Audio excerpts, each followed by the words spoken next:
referee boxing. You guys should check out Calderon Boxing on YouTube. It's awesome. What's up, y'all? It's your boy, Calderon, Stand Clear Entertainment, and we're about to get into this week's boxing talk. We're going to talk about the fights that took place this past weekend, but first up, we're going to talk about the big announcement of WBA, WBO, and IBF Unified Heavyweight Champion of the World, Anthony Joshua of Great Britain, making his American debut here in the United States in New York City, Madison Square Garden on June 1st, summer of 2019, against Brooklyn's own Jarrell Big Baby Miller. This is a very big announcement because Anthony Joshua has fought his entire career as a British Olympic champion who won the gold medal for Great Britain overseas in the UK, and he's never fought in the United States. There's been a lot of talk about him and Deontay Wilder meeting each other, but that fell through when Deontay Wilder decided to go against Tyson Fury, and that was a great fight. That was a big matchup that only sold about 325,000 pay-per-view buys, but that was a very good fight. One of the best heavyweight fights that we've seen in a very long time, and now they're looking to a rematch perhaps in April or May of this year, so there won't be an opportunity for Anthony Joshua, who's been desperately trying to get that fight with Deontay Wilder, but Wilder's team is not willing to sit down and negotiate with Anthony Joshua because they have been frustrated in the past where Joshua had high demands, didn't want to give 50%, and just wanted to give a flat fee of $15 million to Deontay Wilder, and Wilder's team did not want to agree to that, especially going over to the UK to have that fight in Wimbledon Stadium.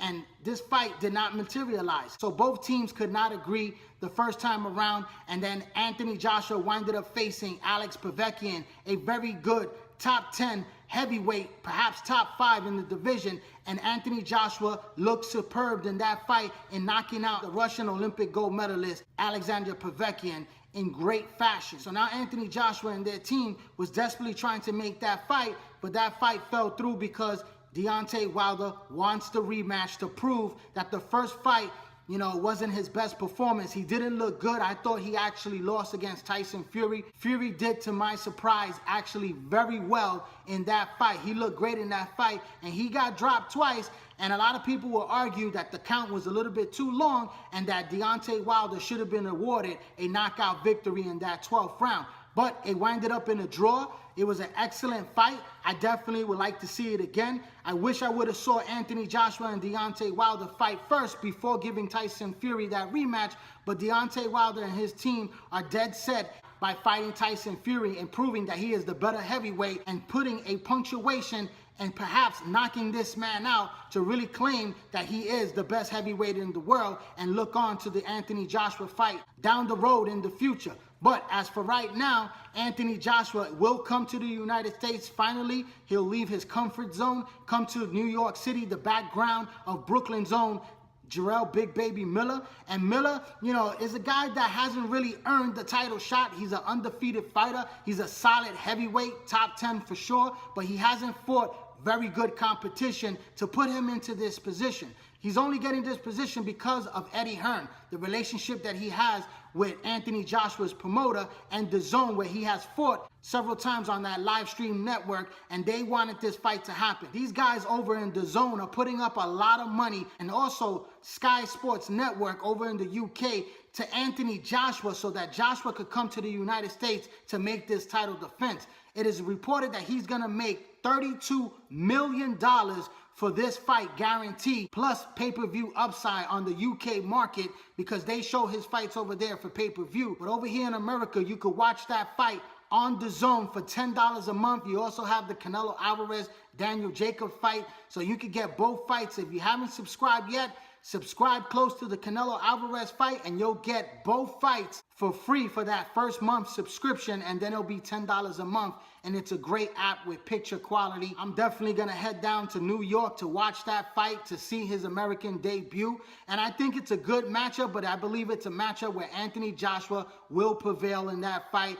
Jarrell Miller, he's a big, solid 300-pound mass heavyweight. You know, this guy's built like a tank, and he has decent power, but he's not a big puncher. He has quick hands, and he throws a lot of punches. High volume heavyweight, but I just think technically Anthony Joshua is the better skilled fighter. He has that jab where he's going to be able to control Miller, keep him at distance, set up them shots, and he's a harder puncher. I give Jarrell Miller credit. I think he has a very good solid chin. We have to see him against a real puncher, like a guy like Anthony Joshua, to see if he could take Joshua's power. But I believe that he'll be able to take Joshua's power and go into the deep waters. But eventually I believe that Joshua will win a lopsided unanimous decision. And a lot of fans will travel down from the UK down to New York for this big fight event, June 1st, Madison Square Garden on DAZN. The heavyweight champion of the world, Anthony Joshua versus Jarrell Big Baby Miller from Brooklyn, New York. Now we're going to do a recap on some of the fights that took place this past weekend.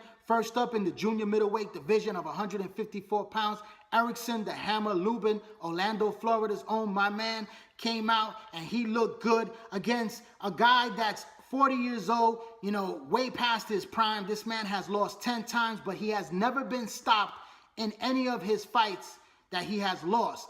Ishe Smith is a former world champion with a tremendous amount of experience, and he's always been in fights where it's been not so pretty. You know, there have been ugly fights that he has been in. He's made a lot of guys not look good. His last two back-to-back losses came against now current world champion Tony Harrison, and also he faced Julian J. Rock Williams, which he fought a competitive fight against J. Rock. You know, some people thought that he actually pulled out that fight, but you know, this guy, he's a durable guy. He's a gatekeeper at 154 pounds, and he just basically was there to see where Lubin was at mentally, because Lubin took a very hard loss when he got knocked out within seconds in the first round against WBC champion Jermell Charlo. So, you know, this fight right here, Lubin, who's working now with Kevin Cunningham, one of the top trainers out there right now, this guy was focused. He looked in great shape. He went in there and he looked superb. He dominated from the first round to the third round. He was in total control, and he made Ishe Smith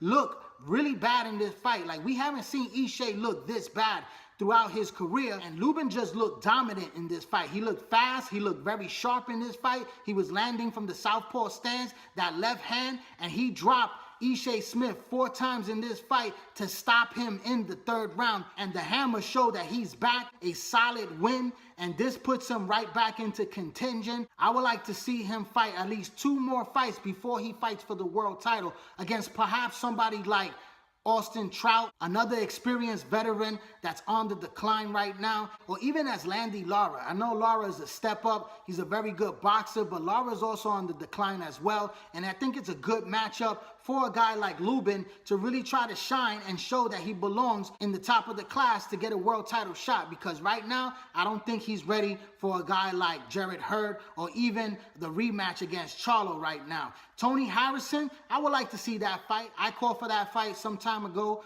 before Tony Harrison fought Charlo, and I think it's a good fight. You know, like I said, I would like to see him fight at least 1 or 2 more fights first before getting the title shot opportunity. He needs to stay active, and he needs to fight better named fighters. Even though these are fighters that are on the downhill, they're named fighters with a lot of experience, and he needs these type of performances to get back on track and build his confidence. But let's move along to the main event of that evening on Showtime. It was a performance by WBA 2-time world champion in Gervonta Tank Davis. Now, Davis was supposed to get a real test this night against former 3-division world champion Abner Mares. But Mares, as we know now, pulled out of the fight because of a detached retina in his eye. He had to get surgery, and it's unfortunate that this happened to him, and he didn't have the opportunity to try to become a 4-division world champion. And it would have been a great fight for Gervonta Tank Davis, because Davis was ready. He looked very good, very strong, but he was up against a replacement that came in a week's notice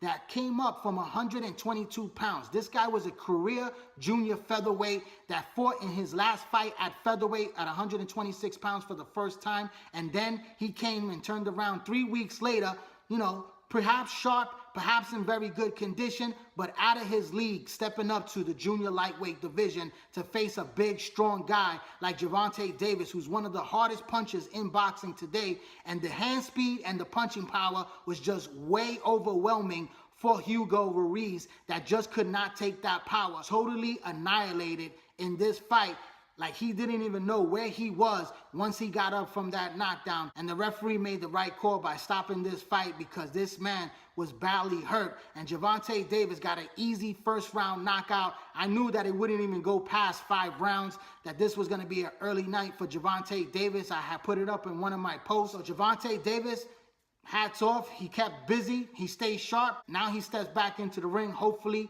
very soon. Floyd Mayweather had made comments that he's going to fight an exhibition match over in Japan. I think that's totally ridiculous against the same guy that he fought against Tenjin.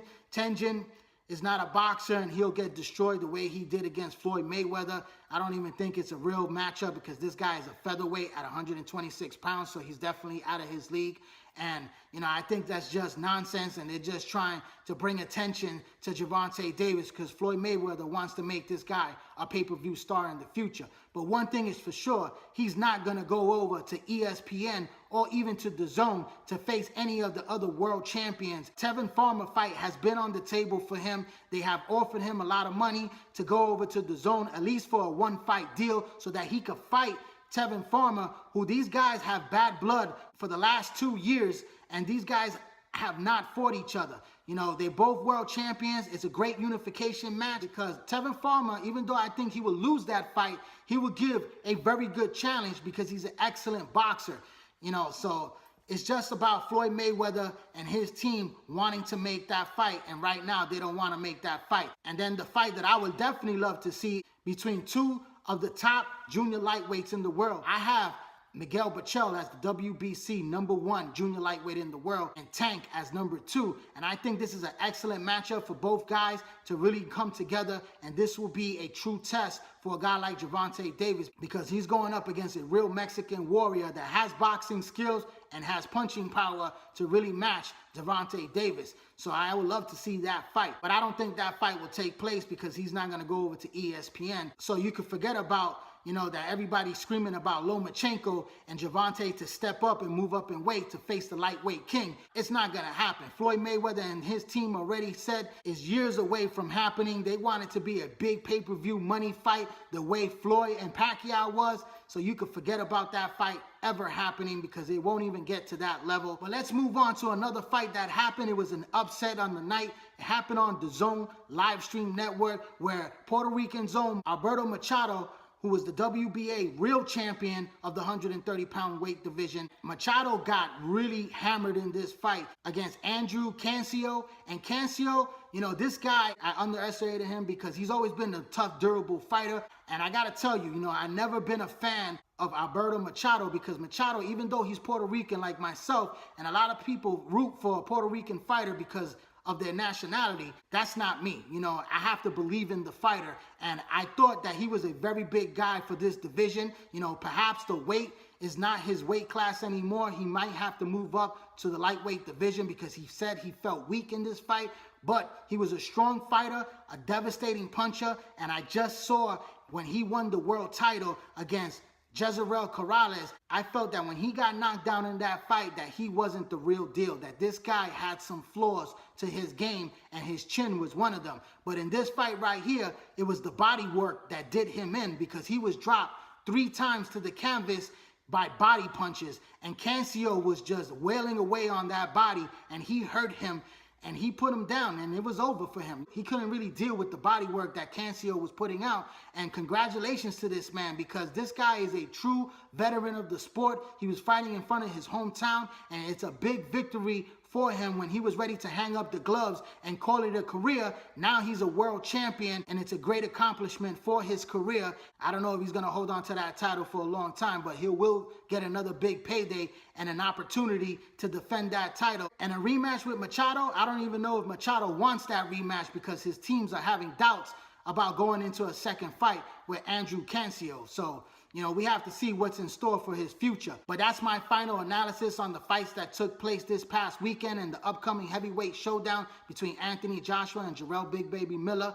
I'd like to thank everyone for tuning in to this YouTube channel right here, J. Calderon Boxing Talk. Please hit that little red subscribe button, hit that bell icon so you get all of my notifications once I drop a new video.